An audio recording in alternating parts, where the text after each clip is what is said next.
that led him to us this morning. And so, Dr. Marbury, let's see if we might be able to pick up where we left off and to have you to start talking about African Americans and the institutional church from your perspective.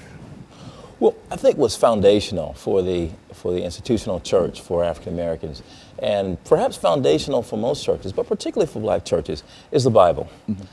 You find it in the pulpits. We preach from it. It is our authority for our moral life, and it is for most Christian communities the Word of God. And I tell my students every time they step into a pulpit in the midst of a community of believers and they speak from the Bible, they are speaking for that community. What is the Word of God? And so one of the things that captured my attention when I was a student at ITC and then later at Vanderbilt, I had good professors like Professor Victor Anderson and Professor Lewis Baldwin, who interest me not only in ethics, that is how black communities think about what's right and wrong, but also interested me in the history of the black church.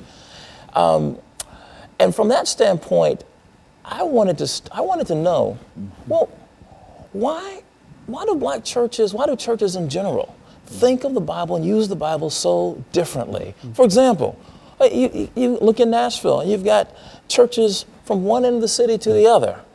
And on fundamental issues, we disagree, and yet the same book is being preached from our pulpits. And I began to wonder, well, what's going on? It's not the book is the same. What's going on in the way that we interpret these texts? It's the interpretation of Absolutely, the it's the way.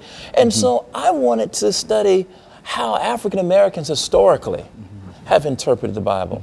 And so that's the reason I wrote Pillars of Cloud and Fire.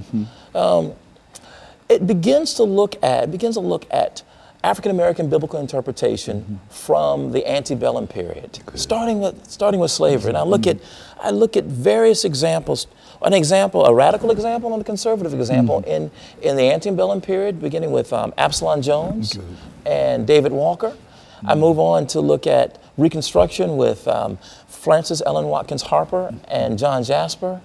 The Harlem Renaissance with Zora Neale Hurston. Then the era of civil rights with Adam Clayton Powell and Martin Luther King Jr. And finally, I look at the era of Black Power with Albert Clegg. Each one takes up the book of Exodus, but takes it up in a very different way. And they take it up based on what I talked about earlier. That is, what are the relevant challenges that my community faces? How can I continue to make the Word of God, the Bible, relevant? And so during the antebellum period, Absalom Jones and David Walker both take up the story of Exodus almost literally. That if God delivered the children of Israel from Egypt, across the Red Sea into the Promised Land, then God will do the same. And the Promised Land was freedom from slavery. Well, freedom from slavery came, and we weren't free. We faced Jim Crow and segregation. And so if you go to the era of Reconstruction, and you look at sermons, the Promised Land doesn't look like freedom from slavery. Emancipation is no longer identified with the Promised Land.